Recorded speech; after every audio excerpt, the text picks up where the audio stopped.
ढलवाने का कोई अधिकार नहीं है। अगर सरकार मकान ढलवाती है तो वह एक जना आक्रोश पैदा करेगी और एक सांप्रदायिक दंगा का रूप देगी।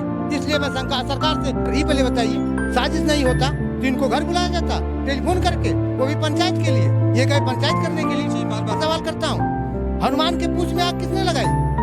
ये क्वेश्चन खड़ा होता है कि हनुमान के पूंछ में आग किसने लगाई? जब हनुमान के पूंछ में आग लगी तो लंका दहन हुआ कि कम से कम उसको मिलने दिया जाए, लेकिन ऐसा कुछ नहीं हुआ। ऐसा यहाँ ये लगा कि कुछ लोग इस कैटेगरी के हैं कि जानबूझ के भी नहीं मिलने दे रहे हैं, लेकिन दिया हुआ है वो भी उस दिन घटना के दिन था, वो भी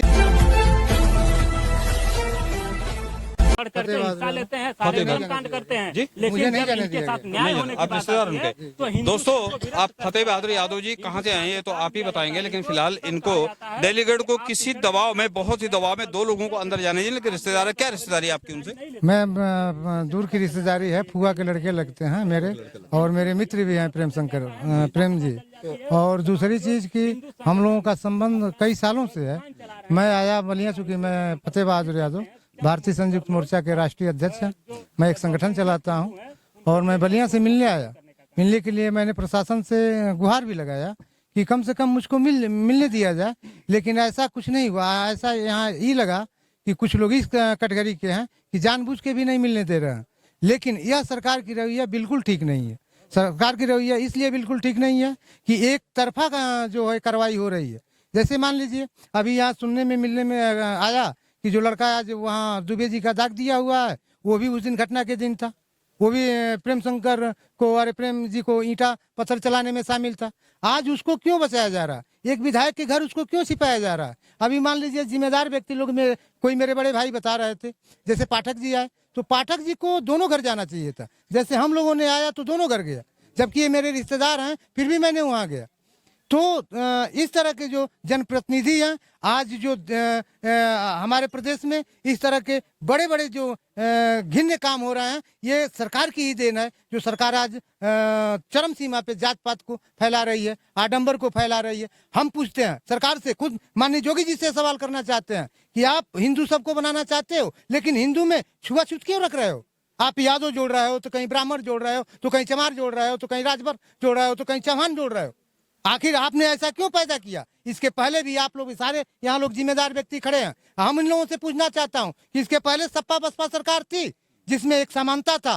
क्या सपा बसपा सरकार में इन लोगों का काम नहीं होता था? इन लोगों के साथ ऐसा कर्म होता था? कभी नहीं होता था। जब से जोगी जी ने कुर्सी को संभाला है, आज 7वां साल उनका बीतने जा रहा है, तब से सिर्फ अमृत महोत्सव कहीं होता है तो कहीं कुछ होता है। आज हमारे देश की स्थिति पाकिस्तान जैसे होने जा रही है। पाकिस्तान में अभी 150 रुपया चावल बिक रहा था, आज कुछ दिनों में 50 रुपया चावल है। अगर यही सरकार 2-4 साल और रह गई, एक बार और अगर बन गई, तो यहाँ भी चावल 200 रुपया किलो बिकेगा।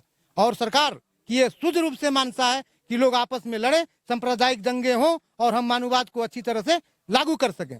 तो ये सारी चीजें जात पात देख करके किया जा रहा है। ये प्रेम भाई के साथ अन्याय हो रहा है, जबकि इनको बुला करके घर ही पहले बताइए, साजिश नहीं होता तो इनको घर बुलाया जाता टेलीफोन करके, वो भी पंचायत के लिए। ये गए पंचायत करने के लिए, 1 मिनट सर, ये गए पंचायत करने के लिए, और पंचायत करने के लिए गए, ये वहां तक भी जाकर के कहे कि ठीक है आपके ट्रैक्टर का लोन है तो मैं भर देता हूँ गुरुजी, अभी तो ये समस्या समाधान हो जाए। और जो आदमी इस तरह की बात करता हो और उस पर ईंटा और पत्थर से वार किया जाए, आप बताइए कहाँ की माना होता है? जैसे मैं एक सवाल करता हूँ, हनुमान के पूंछ में आग किसने लगाई?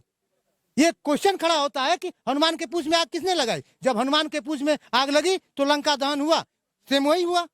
अब आज जैसे कहा जा रहा है कि प्रेम जी माफिया हैं, एक अगर उनका कोई कहीं रिकॉर्ड में हो कि नहीं उनके पे एफआईआर हो, या चाहे उनको किसी का वो मर्डर किए हो, चाहे किसी को एक थप्पड़ मारा हो, तो इसका भी जवाब सरकार दे।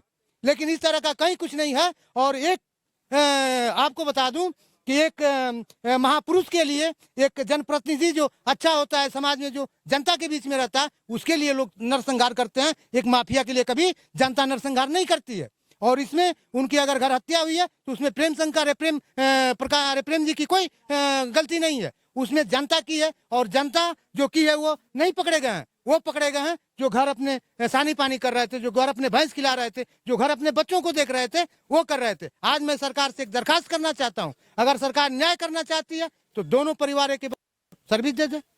उनका लड़का जो मान लीजिए घूम के, आज बताइए ये पितरपक में कहाँ कथा होता है? जो लड़का कथा करने गया था वो लड़का उसमें शामिल है, यह सरकार इसकी जांच करे।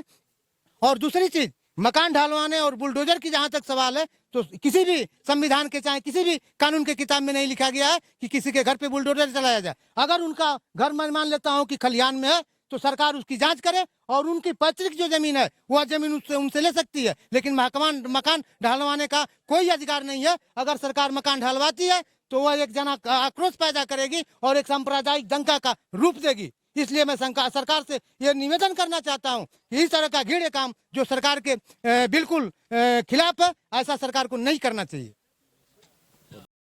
भारत दैनिक दर्शन देखने के लिए आपको बहुत बहुत धन्यवाद। भारत दैनिक दर्शन की प्रस्तुति आपको कैसी लगी?